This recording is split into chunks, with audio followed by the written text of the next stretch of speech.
Welcome everybody. Thank you so much for joining us today. I'm so excited to see so many people on the call.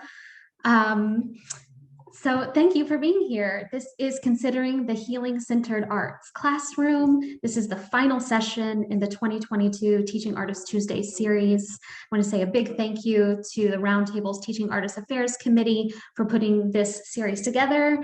And to you all for being here. I want to note, I know a few people said that they couldn't access the Jamboard because there are so many folks viewing. So I invite you to put your answers in the chat if you'd like for now, and we'll be able to add those onto the Jamboard on our end for you. And we're going to screen share that later and look it over so you'll be able to access it and see it. Thank you for your patience with that. So my name is Kinsey Keck. I am a white cisgendered woman. I have dark brown hair. It's pulled up in a ponytail today. I'm wearing some large round wire framed glasses and a very cozy yellowy green fluffy sweater. And I am sitting in my kitchen with a white wall behind me and a few art prints. I am also the programming and membership manager for the New York City Arts and Education Roundtable.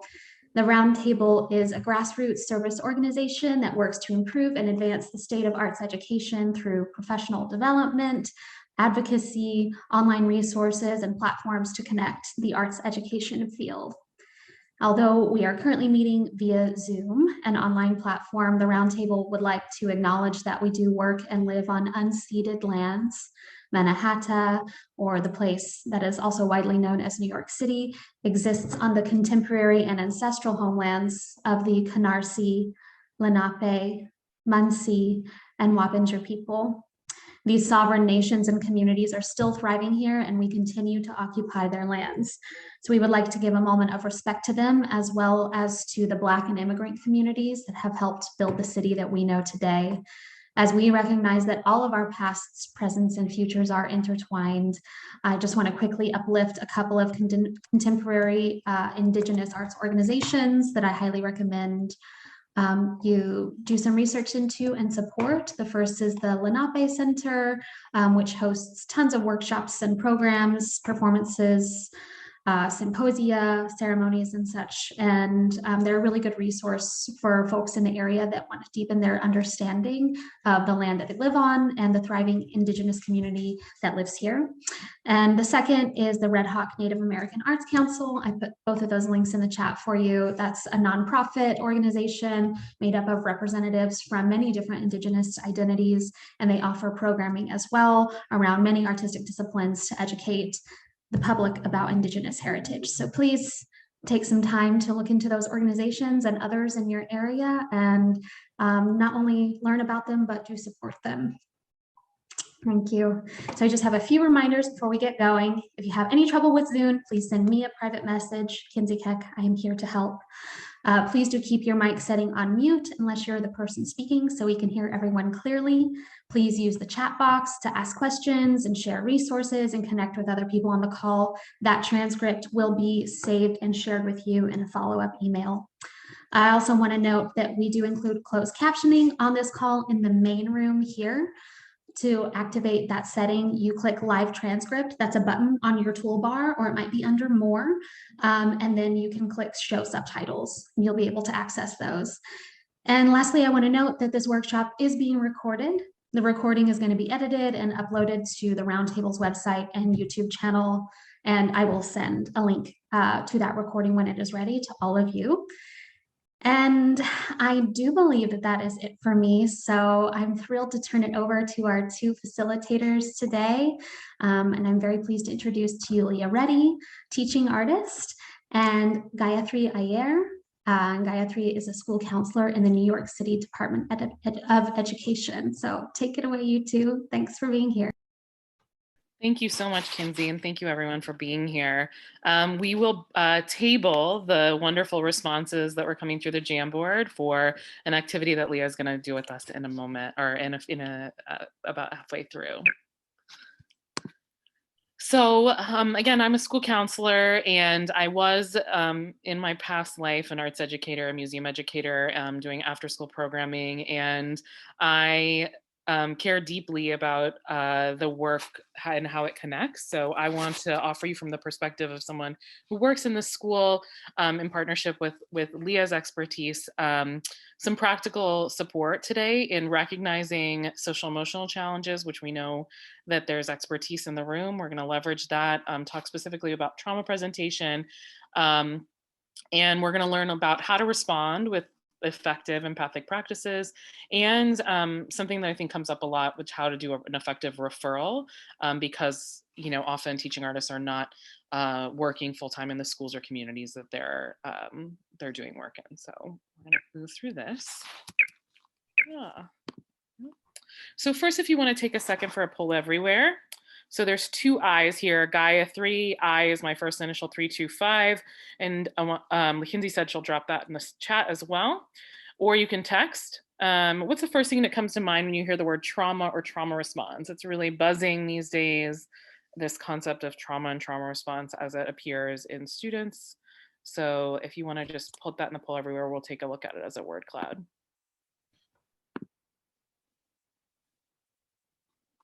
So we're seeing shaking, root, triggers, pain, present, collective, difficulty, generational, suffering, fear.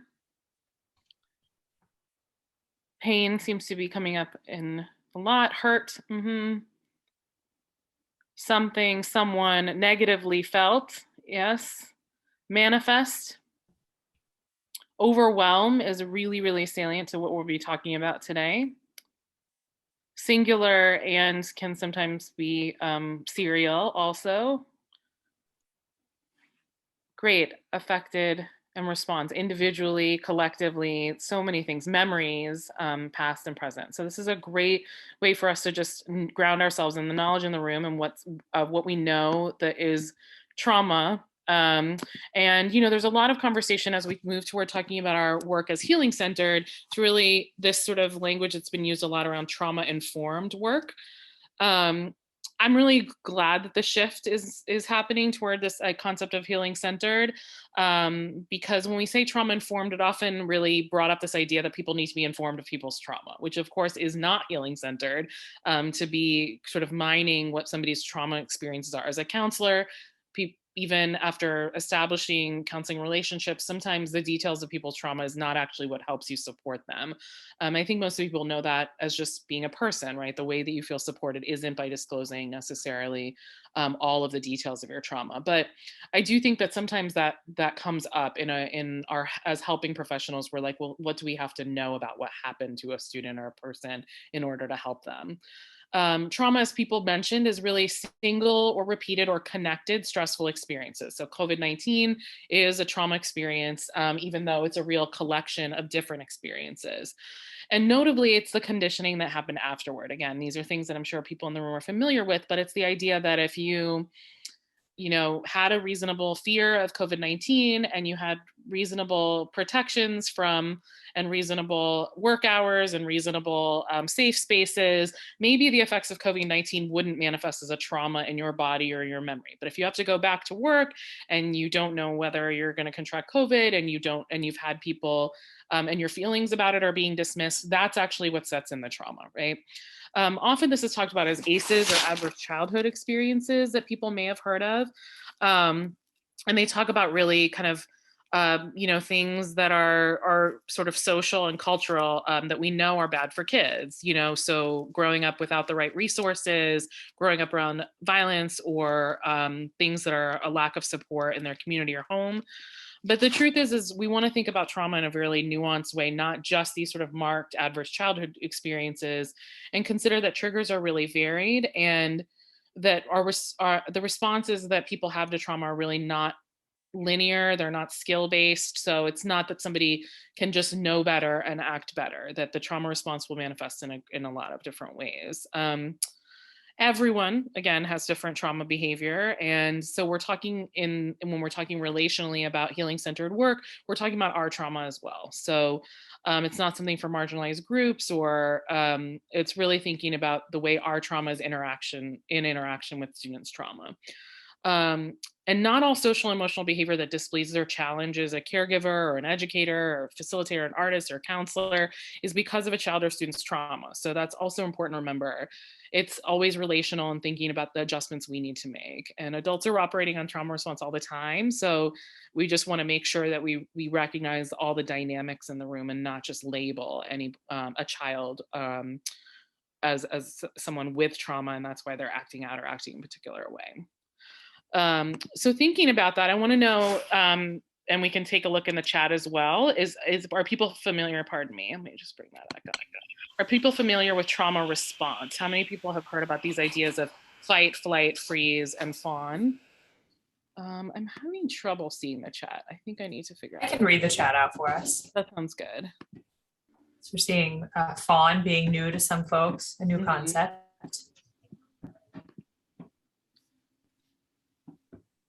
So can does anybody feel like just sharing out loud with us a little bit about what comes up when we talk about these trauma responses, the ones that they see listed here? I noticed Anu mentioned studying this right now. Linda mentioned fawn being new. So we'll go over fawn for sure. Anybody that feels like sharing with us a little bit about what comes up when we're looking at this? Katie, thank you for offering that. It's often not conscious.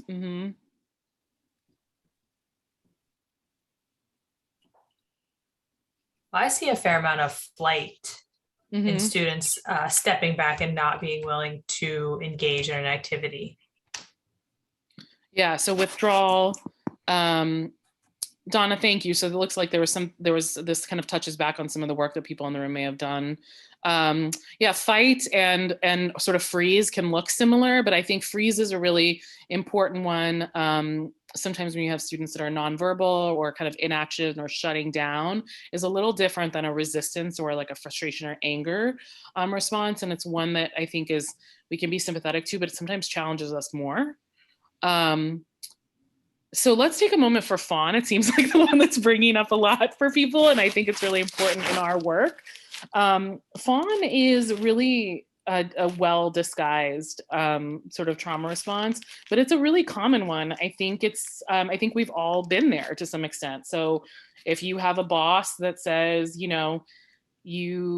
can't seem to do anything right for this person. I'm sorry, go ahead, Leah. Did you want to go in on it? Not right now. Okay, sorry. I saw your hand and I wasn't sure. So yeah, if you have let's say a boss who says you can't get anything right, you are, you've been reprimanded for things and you can't quite figure out why. And it's creating this sort of this behavior in you where you want to do everything right. So really it's a response to abuse or it's a response to negativity, but it's illogical. So you're basically creating a dynamic where you then learn to be perfect or you be really, flatter that person or connect with that person in a way. And that then translates into other relationships where you are always afraid of maybe being in trouble or being mistreated. And so you preempt that with a real buttering of people. And I think it's really hard because students who present fawn responses are very, sometimes really great to work with in the classroom. So I think we have to be mindful of why are we triggering a potential fawn response. And yeah, and yes, exactly, Kelly. So offering it's often to preempt what could be a negative reaction or overcompensating or taking up a certain kind of space that seems really positive that can be really actually from negative conditioning. So, or it can be actually about poor boundaries. So oversharing, right? We're really excited when you give a really juicy prompt or you want to get an emotional moment and then you hear a really strong emotional disclosure, but sometimes that's actually not having appropriate boundaries. Fight and flight are the ones that are seem to be the original one. Does fawn show up sort of in the immediate moment the way the other three do? I think so. Yeah, I think it shows up in all sorts of ways. And one of the scenarios that we'll unpack together really focuses on fawn. So I'll kind of keep us moving here because we want to get through a lot of stuff, but we're going to revisit all of these. So really quickly, if in the chat, since we seem to be working actively in the chat, I want you to just think for a second about someone you trust. and what makes you trust this person? Because we're thinking about healing-centered work and countering, trauma response as something that's grounded in trust. So this is a hard one, but what makes you trust someone? What makes you comfortable learning from them, sharing vulnerably with them, expressing emotions? So listening, honesty, consistency, these are huge things that I hear from students all the time. Anything else? Warmth. Warmth is like a feeling. Non-judgment, absolutely. Supportive, even when you make a mistake. So that's demonstrative, right? We wouldn't know that inherently. Somebody has to show us that. Transparency, absolutely. Acceptance, again, something that has to be demonstrative. We have to see that. Shared values and responding even if they don't have time. So that's really clear, again, in the consistency and the accountability, showing up, respect, concern. So these are all kind of conceptual, right? So I just want to quickly say these are kind of themes that I'm hearing, and this is what I hear a lot from students. So I felt comfortable putting this on here even before mining from our group, because this is what I hear directly from students. So something that we talk about a lot in counseling is something called unconditional positive regard. So it's not unconditional love. We don't have loving relationships per se necessarily with our students, but it's this idea that we're curious and we assume the best. Honesty and sincerity came up, consistency came up. So somebody who's on time, somebody who follows through on what they say they're going to do. Accountability goes along with that. Respect for boundaries and roles, and listening and holding space. And I know that Leah is going to go into that a little bit more as we discuss healing. So with that, I'm going to turn it over to Leah. Great, Gayathri. If you could not move to the next slide yet, I want to take another second. No problem. Yeah, I want to take another second to have folks respond in the chat. What does it mean to heal? Talking about a healing-centered classroom. So when you think about what it means to heal, go ahead and put your response to that in the chat. Things that are ongoing, acceptance, non-linear, becoming more conscious, a sense of letting go or working through something, to feel embodied and present, to breathe into the pain, allowing a trauma to no longer hold space in your day-to-day life, release or repair, having space for the pain. Transformation and reclamation, I really like that. Coming to an understanding of what's happened and being able to move on to that. Great ability to channel different emotions. These are all wonderful, and I think speak to our roles for most of us as artists or educators or artist educators, right? And so what I want us to think about in the next few minutes are the ways in which art is inherently an opportunity to create this kind of healing space for the folks and this kind of healing process. So could we go to the next slide? So these are the themes that come up in healing across definitions. And by across definitions, I actually pulled from both physical healing and psychological healing and sort of metaphysical definitions. So the idea of wholeness, well-being, and function, a harmony between the mind, body, and spirit, and the process of moving closer towards these states. So it's a sense of the healing happens as you move towards wholeness, towards a sense of well-being and ability to function in your life, and a sense of harmony within all the parts of yourself. We can go to the next slide. So we're going to do a very brief exploration because we are artists and because we create art and view art.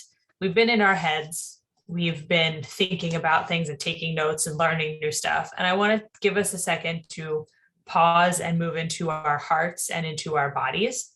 So I'm offering two 2-minute clips of different art forms. Just be present with them, and we will take a minute or two to unpack each of them after we've viewed them. So before we start, can we just take a group breath sort of in our own time? Inhale. And when you get there, let it go.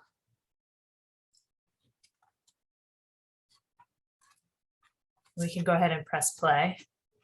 We're coming in the middle and we're going to end before it ends, but just take in what's here. The loss, we carry a sea we must wade. We've braved the belly of the beast. We've learned that quiet isn't always peace. In the norms and notions of what just isn't always just is. And yet the dawn is hours before we knew it. Somehow we do it. Somehow we've weathered and witnessed a nation that isn't broken, but simply unfinished. We, the successors of a country and a time where a skinny Black girl descended from slaves and raised by a single mother can dream of becoming president, only to find herself reciting for one. And yes, we are far from polished, far from pristine, but that doesn't mean we are striving to form a union that is perfect.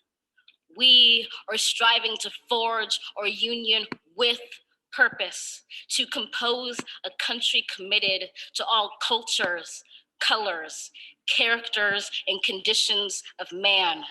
And so we lift our gazes not to what stands between us, but what stands before us. We close the divide because we know to put our future first, we must first put our differences aside. We lay down our arms so we can reach out our arms to one another. We seek harm to none and harmony for all. Let the globe, if nothing else, say this is true.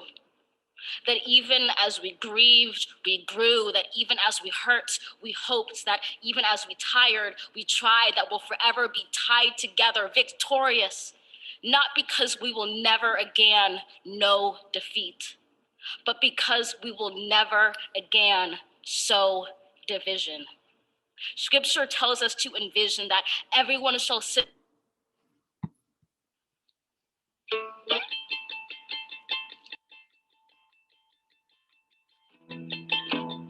I heard it echo through the empty street.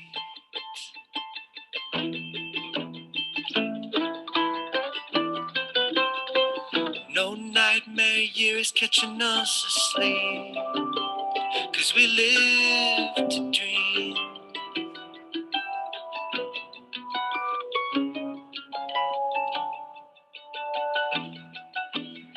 Why do we keep good company?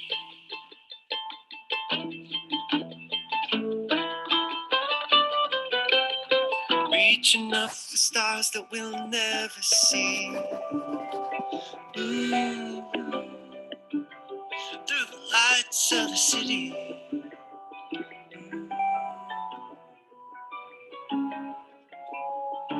And neither snow nor sleet nor rain have ever kept me from the apple of my eye, of the hurricane singing. Thank you, New York, may I have another dance with you upon the winds of change. This city is the apple of my eye, of the hurricane singing. Thank you, New York, may I have another, may I have another. If I come back, New York, may I have another, may I have another.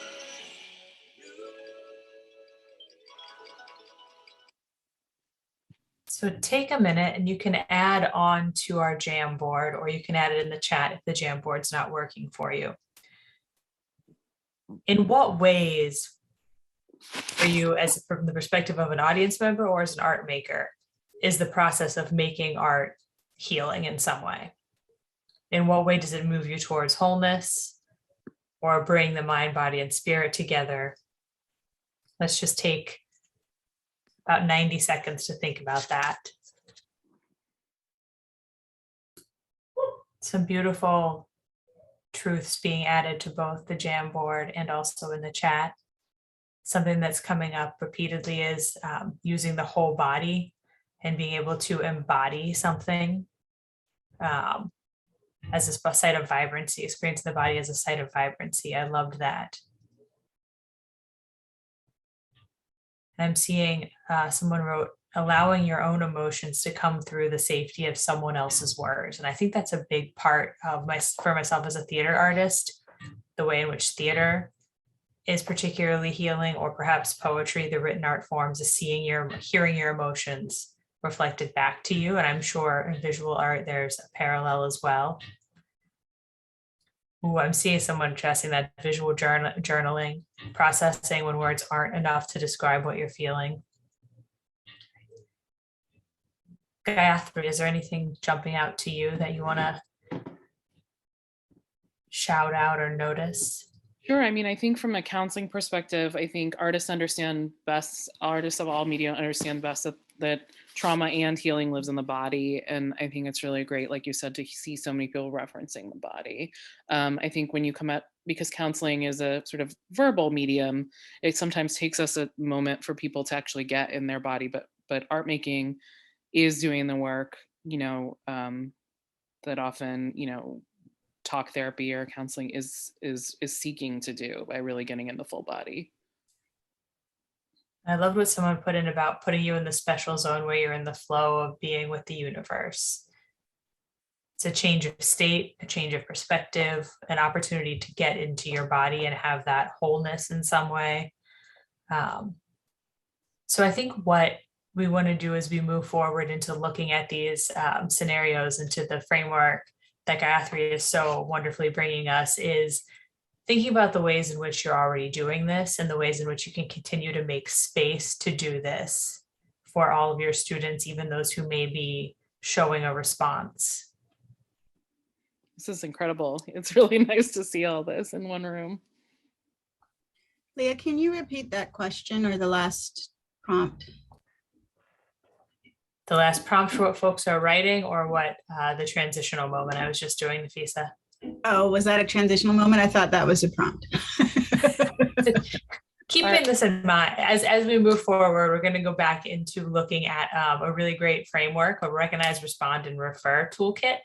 So thinking about how you're creating space for healing through the practices already in place in your classroom, and how you can work some of these tools into what you're doing to create an even more responsive and more healing-centered space.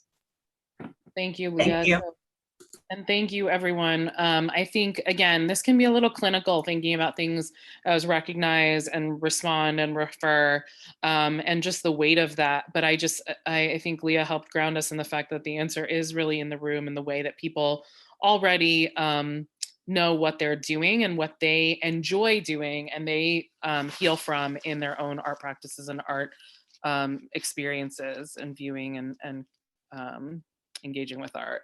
So I'm going to actually, these are some specific things that we're going to use, and you have this in the worksheet that we're going to use to move through our scenarios. So you'll be able to reference this. A lot of stuff, again, let's just do what we did with the fight, flight, freeze, and fawn, because there seemed to be so much knowledge in the room. What's striking people from when we look at this idea of recognizing trauma response and then responding? What's something from this, again, relationally asking students to offer us and what we offer them? Is there anything that pops out at, to people that they want to mention here?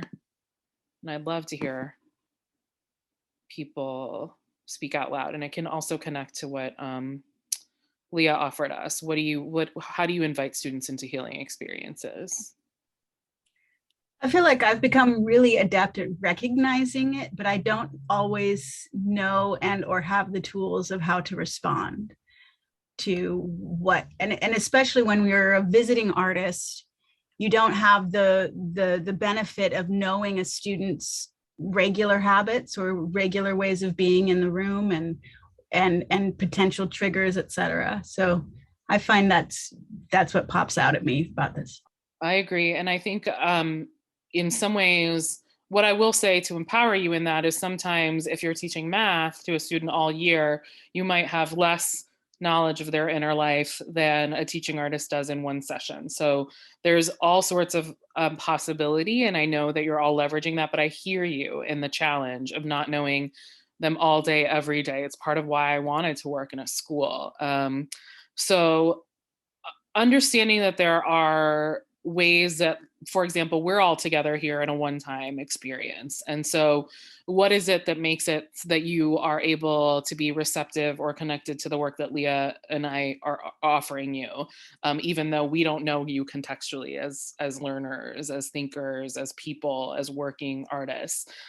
So, you know, that's what I would say is just what can we offer in the basic, you know, in the limited scope of our relationships. And so see, these are some practical ideas that, again, I know is happening a lot in all of the work that all of you are doing, but really mining the strengths and interests of any type from a student is one of the ones that I listed. You know, and with non-judgment. So video games are not less privileged as a possibility of a artistic experience than, you know, theater or, you know, we're not looking at, you know, somebody's gardening or somebody's, you know, just really helping students see with a neutral stance what they might be doing for their own strengths and interests to move them closer to the work that you're doing.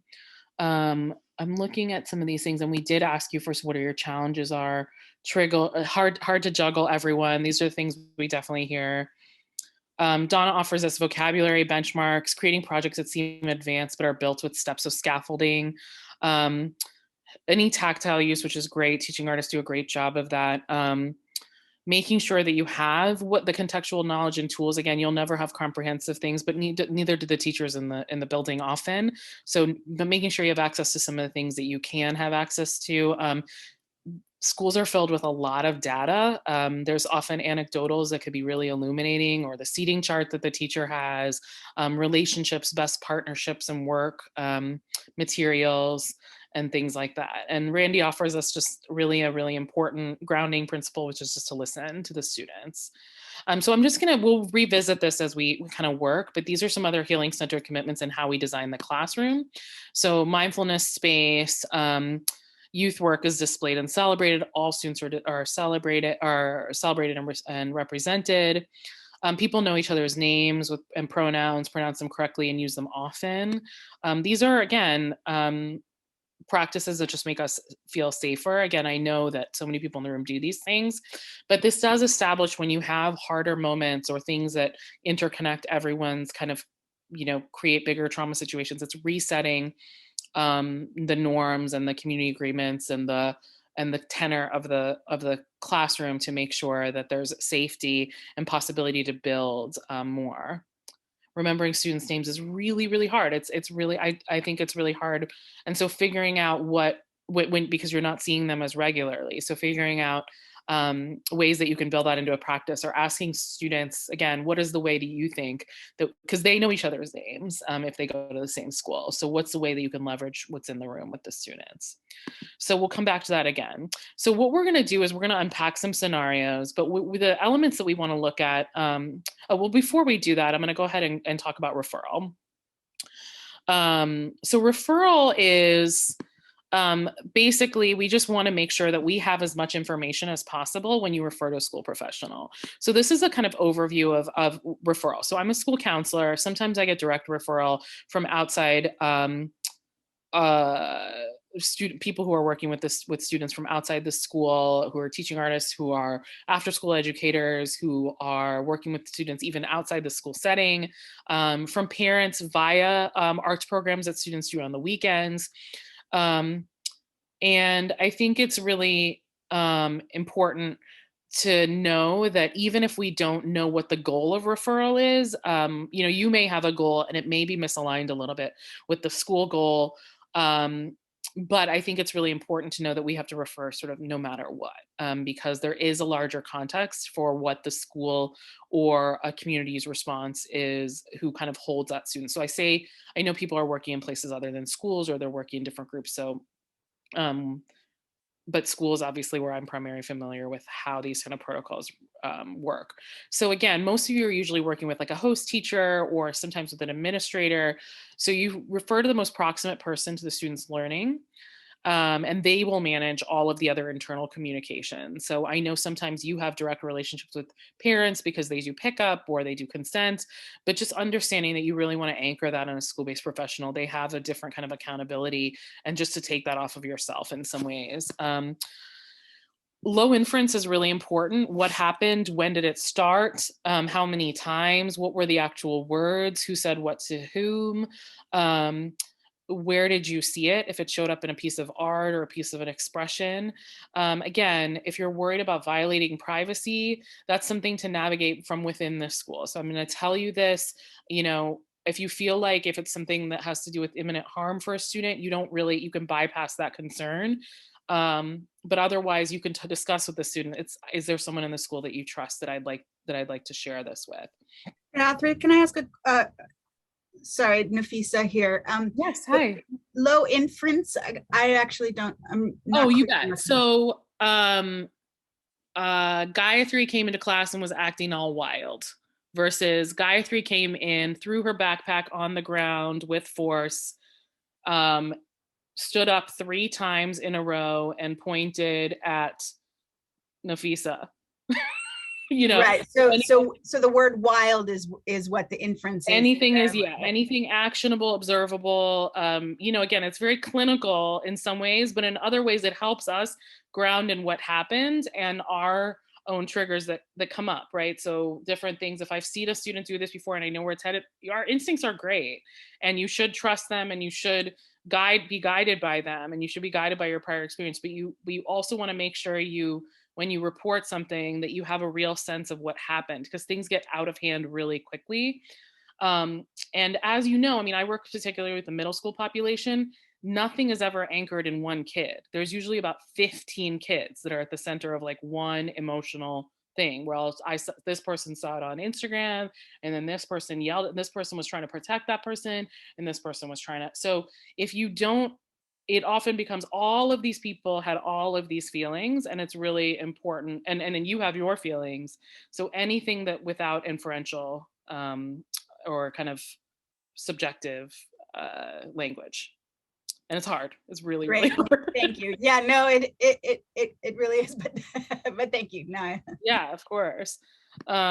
Scaling is really hard, the size of the concern. And this also involves our own triggers and trauma responses, right? Like anything to do with, so for example, this is one that comes up a lot. If a kid has suicide ideation or has some insinuation of that, but they're in the hospital, they've been admitted to the hospital. I want to be really clear that this is really important, but it is not a crisis scenario. It's not an emergency scenario, because they're already in a safe space, right? So that's a really hard nuance to make. So if you're working, for example, with, let's say, a student who has, maybe it's very vague whether they're having a self-harm scenario, but there's no one at home. They're, so let me just go back to this one right here. Sorry. Screen shares. Let me go back a few. So basically, when you do a referral, you want to think about the level of risk of harm from self to others, or between 2 people. So if the kids are like, I'm going to find her after school, even if you don't think that's actually going to happen, that's all of a sudden a harm risk, right? The imminence of the harm after school versus I'm going to find her someday, right? So you're thinking about what that timeline is, and the level of supportive or preventative factors. I told Miss So-and-so, and I told the principal, I'm going to find her after school. My mom knows that I hate her. Kids give you clues, right? That other people know. Oh, really? When did you tell your mom? It sounds like your mom knows. Oh, okay. Sounds like the principal knows about it. That actually is a supportive or preventative factor. The fact that you're not the only one who knows, right? And is the principal or the parent picking them up from school that day? Are they going to be the person who sees it? So ways to sort of outsource this, so it's not all on you to have to solve a crisis or feel the triggers of a crisis. Even if maybe you don't feel like you have to solve these things or take them from start to finish, just the emotions around it can be a lot. If kids are presenting kind of ambiguous, and they will, that's also part of trauma, is they will present these things ambiguously. So it's a lot to decode. So kind of keep grounding yourself in like, okay, did she say today? Did she say no one was around? Did these kids seem like there's a possibility? And when in doubt, of course, you can always refer that determination out to somebody else. But it's important exercise to do in making sure you take care of your own emotions in it. Like, okay, I went home and I don't know if I addressed that fully. So we're going to look at a couple different scenarios. But with that, I just wanted to offer you this sample scenario. Leah, where am I on time? We're kind of, we want to go through this pretty quickly. Yeah, we'll go through it pretty quickly, but I think it's important because we haven't gone through exactly what the response is yet. Right. So let's focus on the response. I think for me as a teaching artist, that's what I'm wanting to hear. Sure. All right. So let's start really in the center of this. So this is sourced from one of my favorite students' name is Tamina, and I just want to be honest, see that there's someone in the room named Tamina, so I just wanted to just offer that this is a name that I chose because Tamina is one of my students who I'm very close with. Tamina copes. What we see is in the classroom is that Tamina participates in the first session. So we're moving to the fourth line here. What we see, Tamina participates in the first session with active compliments for the teaching artists on their lesson plans. But after a memoir writing prompt, she starts to arrive late. She's distracted, and she calls Janiyah, who's her table partner. Her work meant, like, she talks about her mental health in her work. She calls it dramatic and annoying. So again, this isn't a crisis situation, but it's something that comes up where we're noticing behavior from Tamina that isn't really suitable for the classroom. We're concerned about Tamina. So the first thing we want to do is move to understanding this as possible trauma response, right? So showing some fight, flight, and fawn. The things that I offer before are antecedents that you might not really know, right? So Tamina's past experience that's conditioned her for this kind of trauma is that she's had conflict in her life, she's had absent caregivers, she's felt a lot of responsibility for adults, and she's had chronic school avoidance in different ways as a coping mechanism that maybe her teachers know about. So again, a case for referral, there's some context there. We're also looking at the context of the educator. So let's say the educator is white identified, is male identified, and offers this in a really intentional and thoughtful way, saying we're going to offer this prompt to Tamina and Janiyah, and puts these groupings because randomized groupings is what you can do best with when you've just met students, and offers this prompt. So what we're looking at when we're looking at trauma response is looking at what's operating for Tamina, and also thinking about what's operating for Devin, the teacher, and maybe what are the sort of reflective dynamics that we can do to reestablish. So we're looking at a possible response. So the educator then, Devin, could reestablish norms and community agreements and give students protocols to express discomfort with an assignment or each other. Modeling a lot of listening over talking, right? So Tamina's sort of not really listening to Janiyah, not being a receptive listener. So, but if the teaching artist isn't doing that, then it sort of creates a space where Tamina could do that too. Disclosing limits and how you're going to refer concerns. Something that I know artists do really well at, creating alternative methods of presentation, topics, choices, alternative ways for working alone or working more safely on high-risk topics, and building in just class time for processing or rest when there are risky topics. And then making the appropriate referral, thinking about, okay, Janiyah is mentioning mental health concerns, Tamina is being dismissive. Is there context with these students before? And the truth is there may be a school professional that knows about that, and there may not be. But it's important to make the referral and say, like, this is what I'm seeing in concerns. So what we're going to do in our small groups is just sort of talk through. Leah and I are going to bounce around. There's no right or wrong answers, of course. How we would approach this. What are some of the things we'd implement? All of the sort of toolkit offerings are on the scenario prompts. And again, we're just going to unpack some of the knowledge in the room with what we would do with some of these scenarios that seem like the kinds of things that would come up. Amanda's asking at what stage. I think the scenario prompt will make it clear to you what stage you're at, and you'll know once you see the prompt. That's right. Yeah. But if not, we'll pop in and you'll be able to ask questions. Yes, exactly. It'll tell you what happened right up until you're on. Thank you, Amanda, for that. Thank you, Loretta, for offering. Glad to see in-depth trauma response training. Insane, crazy. Okay, so talking about labeling. Yes, so like again, inferential labeling.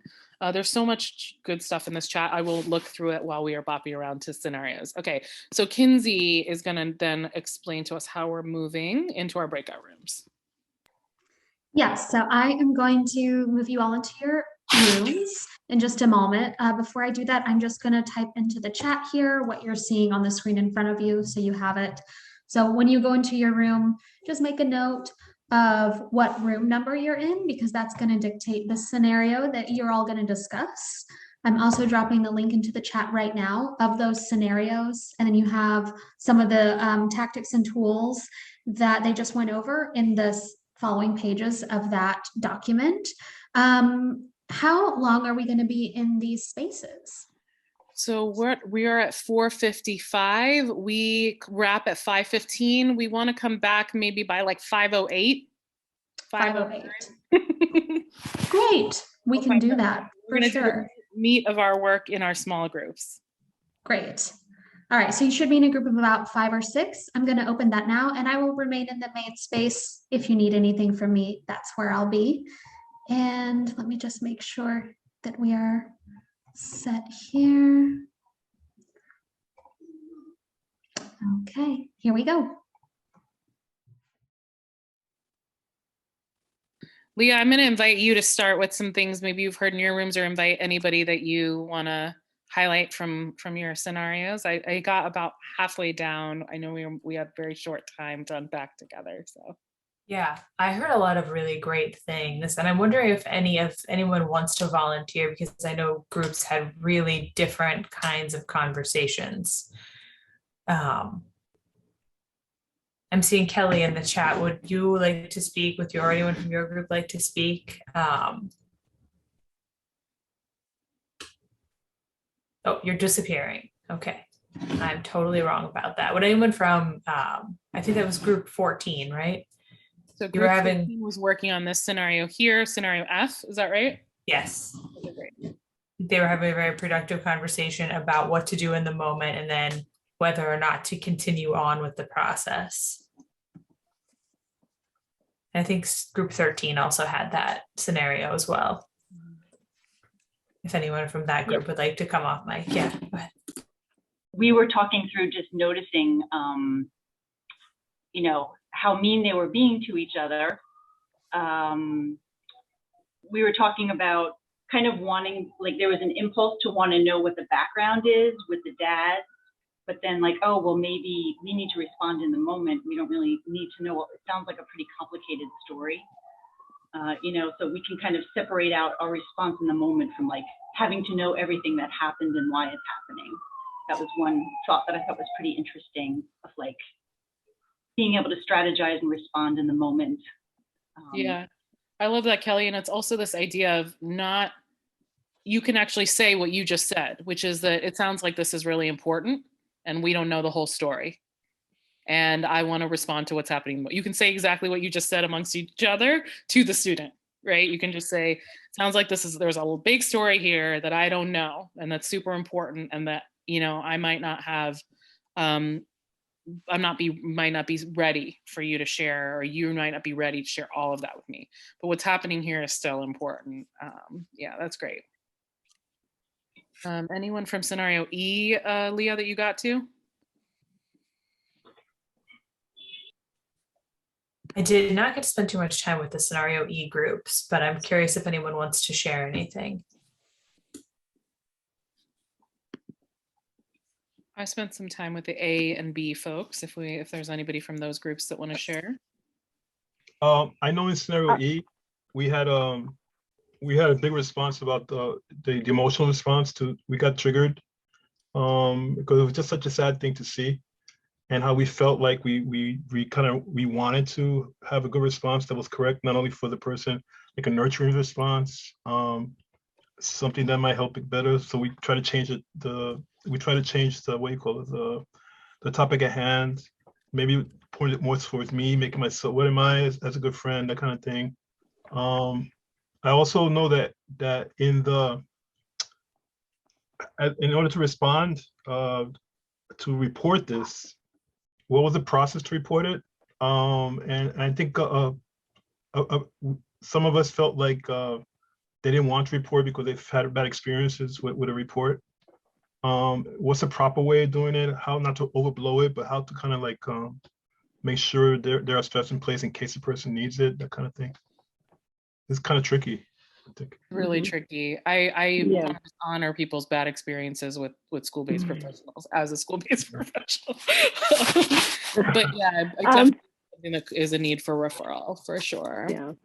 And we were also ease, and one of the things that we talked about was getting that to sort of help understand the situation in the scenario better. It's helpful to find out what age group the kids are and what kind of school it is, because there are different responses that you get in the general ed classroom from the teacher and a special ed classroom. In a special ed classroom, the teacher might actually have a better understanding of the student's situation. And in a general ed, they might not. So, we would first talk to the student and ask questions like, you wrote it 4 times, how come? And, or what was that about, or whatever, just like very gentle questions, nothing like, to find out whether, and if the student isn't forthcoming, we just wouldn't push. We would talk to the teacher and see what the teacher says. And the teacher might say, oh, well, she just had a fight with her best friend today, or she just broke up with her boyfriend, or that she comes from a family that's having a difficult time. So, before you go all the way up the ladder over one thing, you kind of have to find out a little bit more about it without prying, Yeah, in general, we don't necessarily want to even presume what is causing this for her, but just realizing that we're holding space for it. Like, this is a really important thing that you've said. That's really, it has to do with your safety. And so that's why I'm talking to the teacher about it, because they see you all the time, and maybe it's nothing, but they'll keep an eye on making sure you're safe. And maybe the teacher knows more, maybe they don't, but it takes it off of your space. Yeah. Yeah, and I know in my case, I don't really teach in a school. I go to different sites every time I teach. It's been like public library, and if I see something like that, I don't know the process of reporting or making an inquisition. Yeah. It's a really unique challenge. I will say, and I can throw this in the chat, if there's something that you see where there's no context of a school or anybody else, there is a New York City crisis hotline that's not like a suicide hotline, but it's just talking or texting with trained professionals that you can give to all of your students. And I'll go ahead and put that in the chat too as we move into closing. But I think also for a teaching artist, it's really important to talk to your program manager, And often it's better for the program manager to approach the school. And I've had that situation where it definitely made more sense, I have a question. Can you hear me? Yes. I have a question for you all the facilitators. In that mean scenario of you're fat and your dad's dead, where are you at in terms of value judgments of that's not nice, that's rude, that's hurtful? As in, I think the student knows it's not nice. So you don't need to say that. I mean, you can, but I think they know they're doing it to be hurtful for sure. So I think what you want to more do is mitigate the harm, and make sure that they know that in this space, the harm, like, we don't have harm. Like, if you're frustrated with someone, these are your alternatives. Or if you're mad at someone, or if you find you're unsafe or other people are unsafe, these are your alternatives. I think they did it to cause some hurt. So you can point it out for sure, but also just say, like, this is what we do instead when there's hurt in the room. Okay. of our role, I think, which is hard. I mean, what do we do instead? So yeah. But I hear you. Naming it is important. Like that's harmful. It doesn't happen here. Okay. I think you can be really hardline about that for sure. Mm-hmm. And you can also even go further and say, why doesn't it happen here? Why is it not why can we not have and a lot of people do the well, would you want somebody to say that to you? Well, then students usually say, I don't care, right? So there's that. So I think it's more, you can go down that wormhole a little bit when you start to say to students, did you know you hurt someone's feelings? But as you say, you can't, her feelings don't belong to this space. And how do we all work towards something else, yes. I do here too, so I'm gonna go ahead. I just wanted to make the comment that I do think we shouldn't be too reticent about talking to the school's counselor, because I feel like that is, I understand a big thing, of course, student privacy is great. That's a really good, and making a connection with them is great. But I don't want the stigma of mental health issues to prevent people from reporting things, or at least bringing it up and discussing it with a counselor to see how to go about it. Because I feel like stigma does come into play, oh no, it's not that big of a deal. Let's not make a big deal out of it. But that's, that could prevent help. Mm-hmm. Yeah, and I think the bottom line is, the truth is, we don't know if the school-based professionals will respond in a helpful way. We don't. And like I said, as a person who works in school, I can't guarantee you that. But I think it's important for you to take that step no matter what, because it might actually put somebody on somebody's radar. There may be history, future. There may be somebody in that school who has context for this kid. I want to check in with Kinsey and on time, and Leah here on time. And I also see a hand here and feel like if there's a way that we can include this person with the raising their hand, and then also think about moving toward our close. We are past time. So I think we have two options. We can go ahead and do our closing and then take some questions at the end. No problem. I'm lowering my hand. I just can't see the bar. So with this experience, the question that Leah and I wanted to leave you with was, what's a commitment, a healing-centered commitment that you'd want to add to your practice that maybe has come out of today, and unpacking these scenarios and doing this work with us. And I guess for the sake of time, we'll just put those in the chat as we close, or anything else that you want to share with us about this experience. And I wanted to give my thanks to Leah, and I just met in the spirit of working on this together, and it was really awesome. So it was really awesome. Thank you. And thank you so much, Kinsey and Kelly. Yeah, I want to say thank you so much, Gayathri and Leah. This has been really incredible, and it went by so fast. Please, everyone, do put your reflections in the chat. Again, that will be saved. I also do want to say thank you so much to Kelly Donovan, who helped put this together, who is on our Teaching Artist Affairs Committee as well. So we're just so grateful to have you both sharing your expertise in this space and giving us the opportunity to spend some time with you and learn from you. It's been really lovely. And I just want to reiterate that we will be sending an email follow-up to you next week with a link to this chat and to the recording of this session. I also am going to put a link in the chat right now for a survey. It's for the whole series. You may have filled it out once for one of the other sessions already, but please do fill it out again if you have the time today. It will just automatically pop up in your browser after you close out of this session, but I'll also send it via email if you don't have a few minutes to take care of that now. And that is it. Thank you all so much. And I hope you have a lovely Tuesday evening.